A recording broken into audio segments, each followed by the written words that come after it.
folks, welcome back to the garage. Vevor sent me a rotational positioner tool, free of charge, in exchange for my honest review. If you haven't seen one of my reviews before, I am a shade tree mechanic, do-it-yourselfer, software engineer, I'm a bit of a tool collector and tool enthusiast. Even if I'm not what you would consider an expert or professional or somebody that could make commercial use of one of these tools, I like to show what they are, give some ideas on how they can be used, talk about what they cost, maybe what the manufacturer is saying about it, and what I do and do not like about them. Ultimately, I want to help you make a better decision by giving you some data, an example of real world use, and my honest opinion. Today, thanks to my position on this channel, I am in a position to help you find a good positioner to help position you for success. Also, pardon the look of the box. I pre-opened it because I thought there'd be another box inside of it, but there isn't. So I'm just going to put it up here on my workbench, which I also apologize, a little bit dirty, working on a Mustang restoration, and we'll see what it looks like inside the box. So once again, I just want to say thank you to Vevor for providing us with this tool to check out today. And yeah, without further ado, let's take a look at it.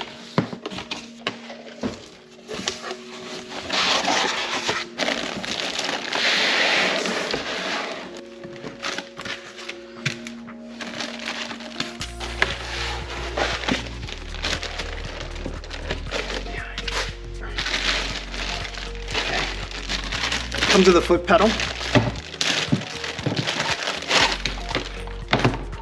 power cable, foot pedal. Okay. These, I believe, are for the sides of the chuck.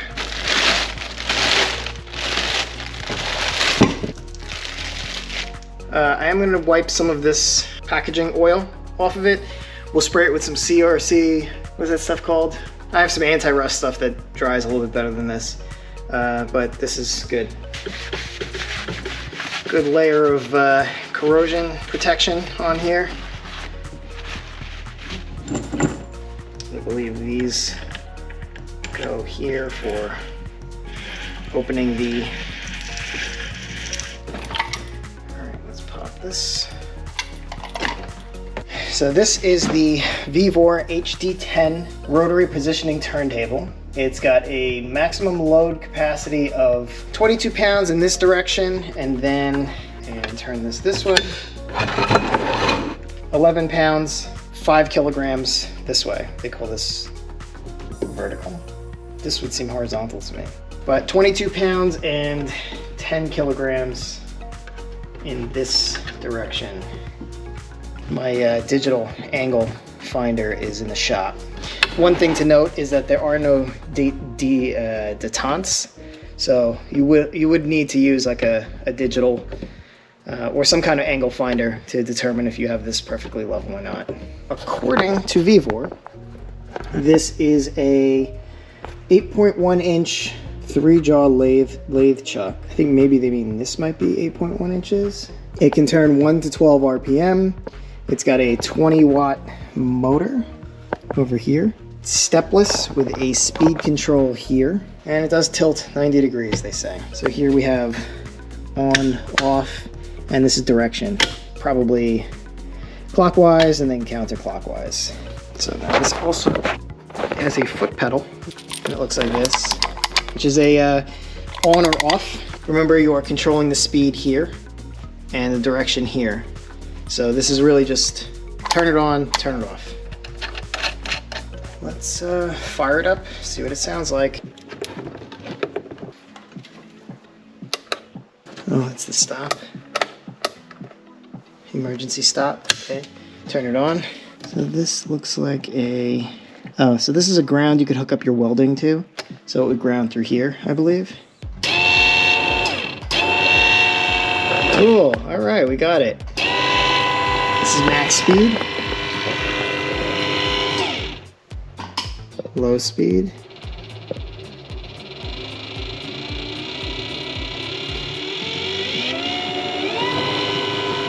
okay, I see you. I notice this lamp light isn't really doing anything though. Oh no, it is. Look really closely. Oh yeah, you can kind of see it on the camera, but it's a very dark light. Let's see if we turn the shop lights out here. Yeah, so that's a very, very dark light, but it works. Nice. Just to show you how the pedal works. That's great if you need to flip something around and hit it from the back. So at the time of writing this video, this listed on Amazon for $258.99, but there's a 20% coupon that you could use to bring that down even further. Definitely not a cheap tool. So it could likely represent a decent sized investment for a do-it-yourselfer, I think. Vevor also has a HD-30 and an HD-50 version of this, which respectively will increase your holding power and just like the utility of the tool as it is, but obviously at greater cost. There is a compromise to these things, obviously, and my understanding is that this is the first entry into their rotary tool positioners. Check out their Amazon store for more information. There'll be a link in the description. Very specialized tool and a highly specific market as well. So we've worked with Vevor in the past. They gave us the bench grinder that I have on my bench here and a welding table that I'm currently using to hold on to a door that I'm restoring for the Mustang. If you've searched for tools on Amazon, I'm absolutely positive you've seen some kind of affordable option that Vevor makes available. So far, in my opinion, for Vevor tools that I've used, I think they stack up. Even my benchtop hydraulic press over there worked great for building the axle. I'm gonna try to demo some stuff with it. I might not fire up the welder because my workshop is in this very flammable state right now. But yeah, let's check it out and see what we can do. I found something tubular that we can use here for a demonstration. Anybody who's rebuilding a Mustang, oh, interesting. So this chuck can come off, by the way. If this is a 3-jaw as well. This might be a bad example because this has 4 flat spots, and I'm trying to hook it up to this 3-jaw here. But let's see what we can do. Oops. Let's do that, and then let's take one of these and then hold it here. So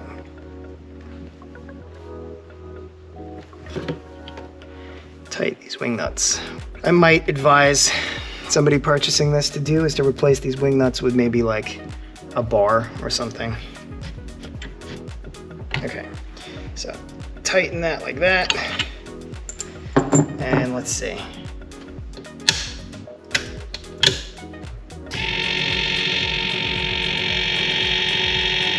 Cool.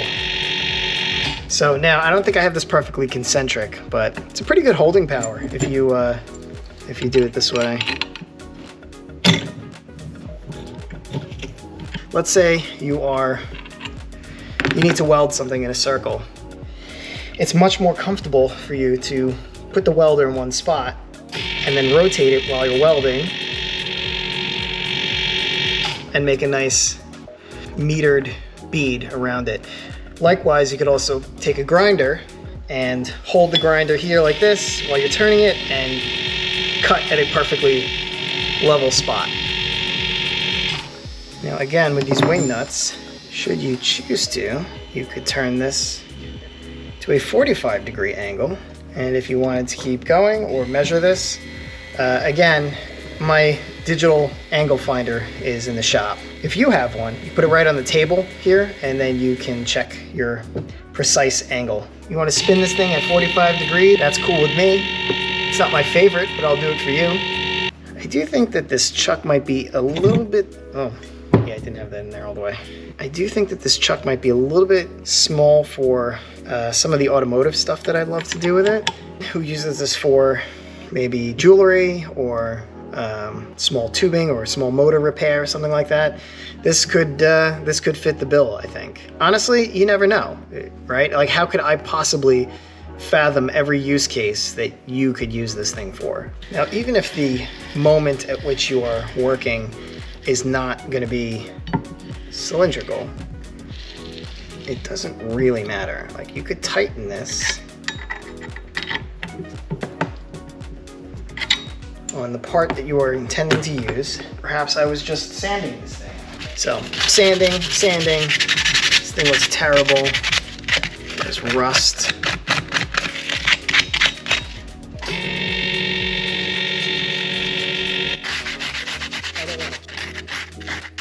I don't want to constantly keep taking it apart. It's a positioner, right? There's no right or wrong way to use it. You're just positioning your work. You're holding it to do other stuff to it. This chuck can come off, right? So if you want to change the chuck on this, it's whatever thread that is. This is a rung from a ladder that I cut up because I got hit by a plow. And also this is kind of at an angle here, so it's a little difficult to grab in this chuck, but ouch. Pinch hazard. Let's see how well and this is really not like a good.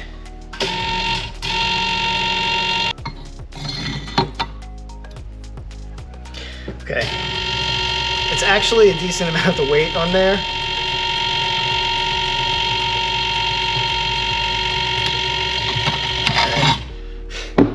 Pretty neat. Yeah, I'm definitely not a huge fan of these wing nuts, but this is like one of those compromises that you have when you scale a product for consumer use. To get used to where and where not to stick my fingers because it's a little pinchy. I would love to have a better control over this. It works, and you can grab onto things. I can imagine if you put like a collet in here, it might be good for that.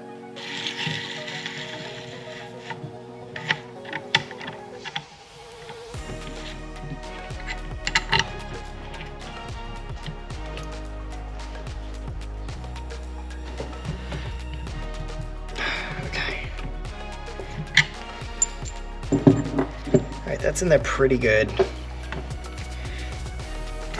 So pretty good grip strength on that.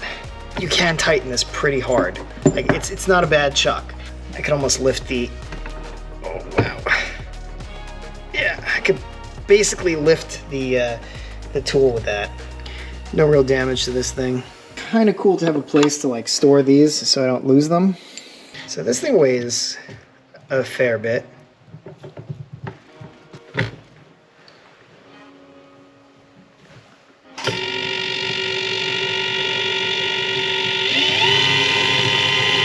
You know what actually might like be pretty cool is if these were threaded, so you could just thread these in and then they would stay in place for a little bit.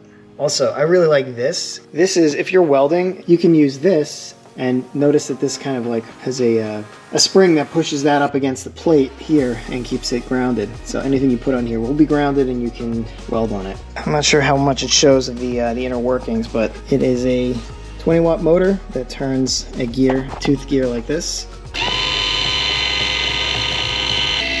Potentiometer. If you want to see this is the model HD-10, 110 volts, 1 to 12 revolutions per minute, 10 kilograms, which is like 22 pounds, 5 kilograms, which is like 11 pounds, 255 millimeter table diameter. Also, there are, if you had different tooling on this, instead of this chuck, you could bolt things down to here directly. It depends what you want to do with it.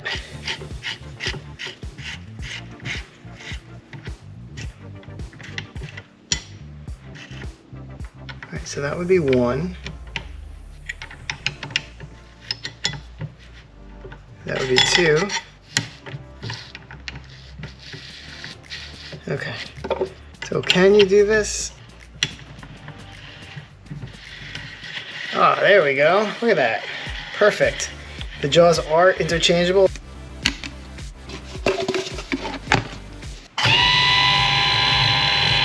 So yes, you can turn these around like any other chuck. You just have to finagle them a little bit if they get jammed up. So when I review tools, I like to ask myself a couple of questions. The first one would be, do I recommend this tool? And it's kind of wrapped up into this other question is, who would I recommend this tool for? Where would I see this tool being of most use? In a residential setting, like my garage here, a commercial setting like a professional shop or machine shop or something like that, or industrial where it's used for industrial processes. So for like an industrial application, I would want to see very high accuracy, repeatability and just durability. Like, how long do I think that this will survive in a repeated use scenario? For commercial use, I'd still expect to see high durability, maybe less so than industrial. Also, maybe the accuracy and the repeatability might be able to compromise on a little bit. And then for residential use, I'd imagine that the tool would be used for like maybe one-off projects here and there, and compromises are obviously made in basically all aspects for a lower price. My completely unscientific opinion here would put this as a solid residential tool that could possibly have some uses for a small commercial operation. For example, like an automotive garage that needs to weld some tubes together or something. For an industrial application, I'd want to see like higher load capacities, maybe stronger motor. Like I wouldn't expect to be able to do this on an industrial tool. I mean, these are really cranked down, but I can still turn it. Also like to see maybe like thicker steel to avoid deflection in parts and stuff. But this, I think, is perfectly fine for a residential application where if I needed this for a one-off project, this is great. This would work. But again, Vevor offers higher scale units that would fit the bill here. You know, when it comes to tools, you don't want to be in a position where it's like a solution looking for a problem. Personally, I'm going to use this to work on fun projects, probably on some stuff on my the 3 Mustangs that I have here. If you're a do-it-yourselfer, maybe somebody who dabbles in jewelry making, or maybe building small products on an Etsy store. Maybe you have a home project where you need to weld some tubes together, maybe fix a lawnmower, something like that. This positioner could be of use to you. Again, it is a very specialized tool, and in my opinion, it could be of great use in the right hands. If you have any specific questions about this that I didn't answer, or you want to see anything else done with it, hit me up in the comments. If you want one of these, check out the sponsored link in the description below. Once again, a huge thank you to Vevor for sponsoring this video, and a huge thank you to you for watching. See you soon.